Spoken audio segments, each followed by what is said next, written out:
अगर आप भी लेना चाहते हैं देश दुनिया की तमाम जानकारी तो आज ही सब्सक्राइब करें हमारे चैनल को। साथ ही नीचे दिए बेल आइकन को जरूर दबाएं ताकि हर अपडेट आप तक पहुंच सके।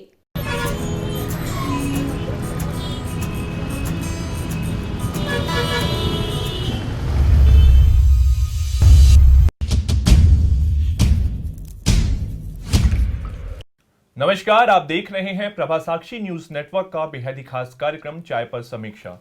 हमारे साथ स्टूडियो में मौजूद हैं प्रभा साक्षी के संपादक नीरज कुमार दुबे जी, जो आज बात करेंगे कांग्रेस पार्टी की। बिहार में अभी चुनाव संपन्न हुआ है, नीतीश कुमार की सरकार बन गई है और मंत्रिमंडल का भी गठन हो चुका है, लेकिन जो विपक्ष है उसमें बिखराव की स्थिति बनी हुई है, खास करके कांग्रेस में। चुनाव हारने के बाद कांग्रेस के भीतर अंतःकलह शुरू हो चुका है। एक नेता दूसरे नेता पर लांछन लगा रहे हैं। आज इसी विषय पर चर्चा करेंगे नीरज जी के साथ। सर, आपको क्या लगता है कि कांग्रेस को एक बार फिर से नए सिरे से सोचने की आवश्यकता है? जी बिल्कुल। और न सिर्फ नीतियां बदलने की भी ज़रूरत है, नेता बदलने की भी ज़रूरत है। और नेता बदलने की जो कवायद है कांग्रेस ने शुरू भी कर दी है। जैसे कि हम जानते हैं कि कांग्रेस ने तय किया है कि जो नए राष्ट्रीय अध्यक्ष का चुनाव अब डिजिटल तरीके से होगा। कोरोना का समय है, बहुत सारे लोग इकट्ठे नहीं हो सकते, और जो कांग्रेस के डेलीगेट्स हैं जो कि राष्ट्रीय अध्यक्ष के चुनाव में मतदान करेंगे, बताया जा रहा है कि 1500 लोग हैं, तो सबको एक बार कोड वाला आई कार्ड दिया जाएगा और फिर सब लोग वोटिंग करेंगे। लेकिन इसमें एक झोल नज़र आ रहा है कि ये सारे के सारी जो कवायद है वापस राहुल गांधी को अध्यक्ष बनाने के लिए की जा रही है। क्योंकि अगर हम शुरुआती नज़र डालें, जो 1500 डेलीगेट्स हैं, इनमें लगभग वही नाम है जो 2017 में थे और इन सब ने मिलकर राहुल गांधी को अध्यक्ष बनाया था। तो क्या फिर से राहुल गांधी को एक बार से फिर से कमान सौंपने की कवायद है? और अगर यही कवायद है तो इसका कोई मतलब नहीं रह जाता है, क्योंकि राहुल गांधी के नेतृत्व में जिस तरीके से कांग्रेस लगातार हार पर हार देख रही है, उससे कांग्रेस को चाहिए कि किसी नए नेता का चयन कर ले। कांग्रेस में बहुत सारे प्रतिभावान नेता हैं, जनाधार वाले नेता भी हैं। ठीक है, उनको गांधी परिवार से बाहर का व्यक्ति हो सकता है, लेकिन क्यों नहीं एक मौका देना चाहिए गांधी परिवार से बाहर के व्यक्ति को।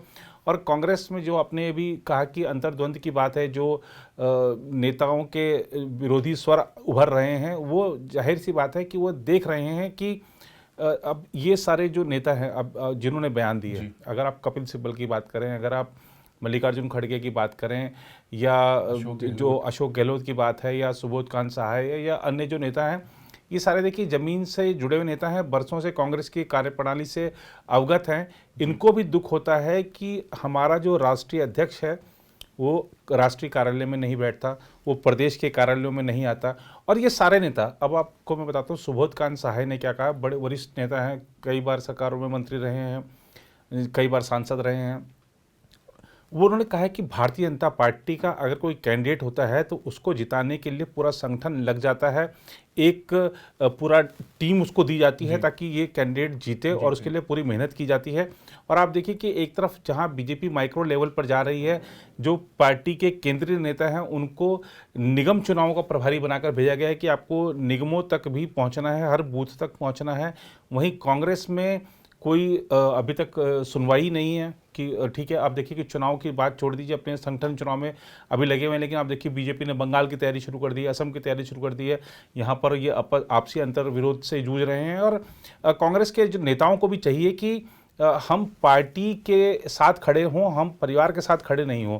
अब आप देखिए कि जो भी नेताओं के बयान आते हैं उनमें क्या होता है कि एक नेता बयान देता है कि पार्टी को अपनी नीतियों को बदलने की ज़रूरत है, उसको चुस्त दुरुस्त बनाने की ज़रूरत है। दूसरा नेता बोल देता है कि आप अगर गांधी परिवार के साथ नहीं खड़ी हो सकते तो आप पार्टी से बाहर चले जाइए। तो ये इस तरीके की बयानबाजी नहीं होनी चाहिए। लोकतंत्र है, लोकतंत्र में सबको अपनी बात रखने का अधिकार होना चाहिए। कांग्रेस सबसे पुरानी पार्टी है, सबसे बड़ी पार्टी है, तो इस नाते भी कांग्रेस को चाहिए कि वो एक प्रेरणा दूसरों के लिए बने, ना कि खिल्ली उड़े हमारे अपने ही नेताओं के बयानों से। इसको थोड़ा ध्यान में रखना चाहिए। क्या लगता है सर, जो कांग्रेस के वरिष्ठ नेता हैं, जो आज पार्टी नेतृत्व में बदलाव की आवश्यकता समझते हैं, जरूरत समझते हैं, तो क्या लगता है आपको, क्या एक नए अलग धड़े की कांग्रेस निकल कर सामने आएगी, या फिर जैसा पिछली बार देखने को मिला था कि शहजाद पूनावाला राहुल गांधी के अपोज में खड़े हुए थे, यानी कांग्रेस प्रेसिडेंट के तौर पर उम्मीदवार बनाए गए थे, बनना चाहते थे, लेकिन उन्हें नहीं बनने दिया गया था। तो क्या इस बार राहुल गांधी के सामने कोई चेहरा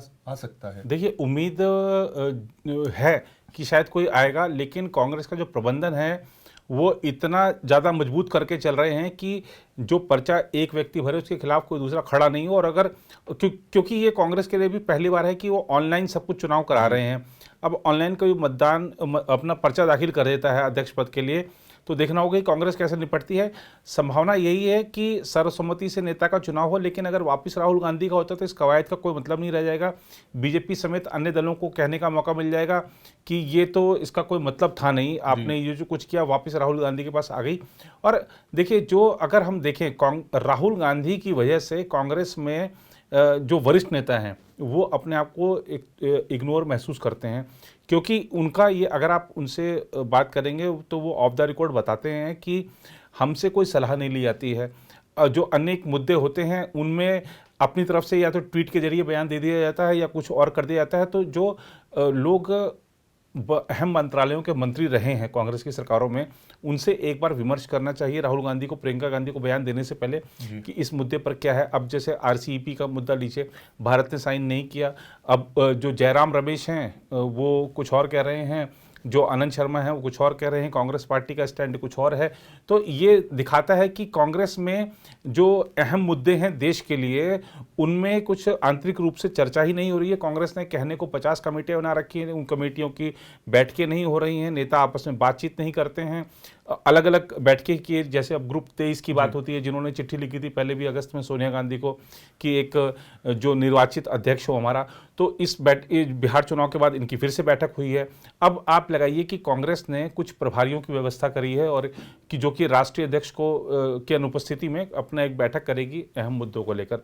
अब प्रभारियों का आप काम देखिए, और मैं किसी और नेता के नहीं, सुबोध कांत सहाय की बात करता हूं, कांग्रेस के वरिष्ठ नेता हैं, उनका ये कहना है, और ऐसा मीडिया रिपोर्ट्स ने बिहार चुनाव में दिखाया भी था, हमने भी दिखाया था कि किस तरीके से बिहार में जो केंद्रीय प्रभारी कांग्रेस के बनकर गए वो किस तरीके से व्यवहार कर रहे थे।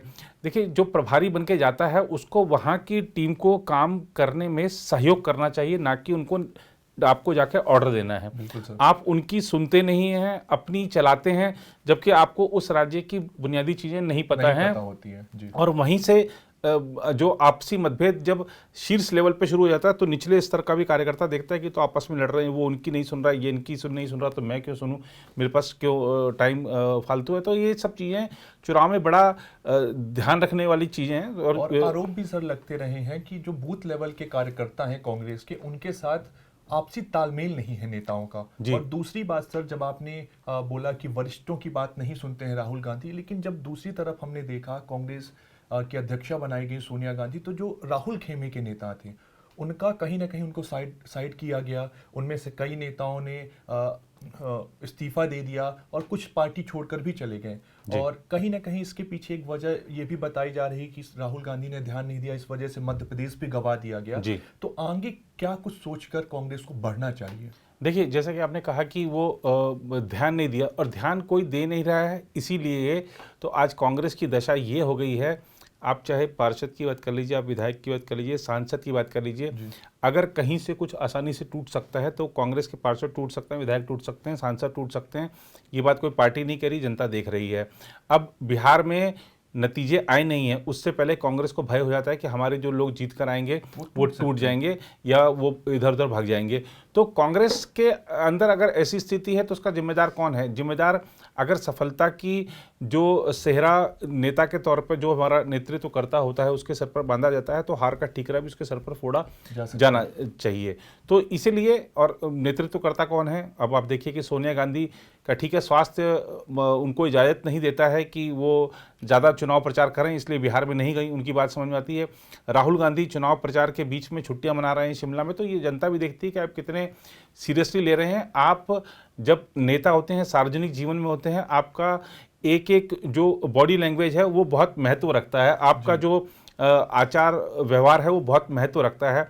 अगर लगता है लोगों को कि सीरियस नहीं है तो वो चुनाव में निपटा देते हैं, और वही काम उन्होंने किया जनता ने। बिल्कुल आपने कहा, इसी वजह से आरोप भी लगे थे कि राहुल गांधी ने 70 सीटों पर चुनाव लड़ा लेकिन 70 रैलियां भी नहीं की जी। लेकिन दूसरी तरफ अगर आप देखिए तो उपचुनाव हुए थे उत्तर प्रदेश में, कहा जा रहा था प्रियंका गांधी के आने से उत्तर प्रदेश में माहौल बदल रहा है, कांग्रेस सुधर रही है जी। और कहीं ना कहीं भाजपा के लिए एक विपक्ष तैयार कर रही है। जी। लेकिन जब उपचुनाव हुए देखा गया कि जितने सीटों में भाजपा थी तमाम सीटें वो वापस लेकर आ जाती है और जी। बची हुई सीट समाजवादी पार्टी के खेमे जाती है। जी। तो कांग्रेस का जनाधार क्या उत्तर प्रदेश में बिल्कुल नहीं है प्रियंका गांधी के आने के बावजूद भी? देखिए, अगर उत्तर प्रदेश में आपको आगे बढ़ना है तो आपको कुछ नया करना होगा। आप कॉपी करके नहीं कर सकते, चल सकते आगे, क्योंकि जनता असली को चुनती है। अब आपने प्रियंका गांधी की बात करी है तो लोकसभा चुनाव के दौरान प्रियंका गांधी का सक्रिय राजनीति में पदार्पण हुआ। प्रियंका गांधी ने राजनीति की शुरुआत कैसे की?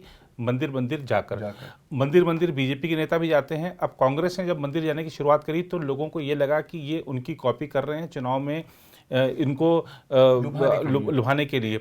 अब जनता अगर उसके पास ओरिजिनल और कॉपी दोनों चीज़ है तो वो ओरिजिनल को चुनती है कि इसका तो हमें पता ही है कि ये इसी लाइन पे चलेगा, ये अभी चुनाव के समय से चल रहे हैं, तो जनता ओरिजिनल को चुनती है। आप मंदिर मंदिर जाकर राजनीति आपने करी, लेकिन उसका हश्र क्या हुआ? एक सीट रायबरेली की सोनिया गांधी जीतती हैं लोकसभा चुनाव में, और वो भी बड़ा मुश्किल से। तो ये दिखाता है कि वो राजनीति काम नहीं आई।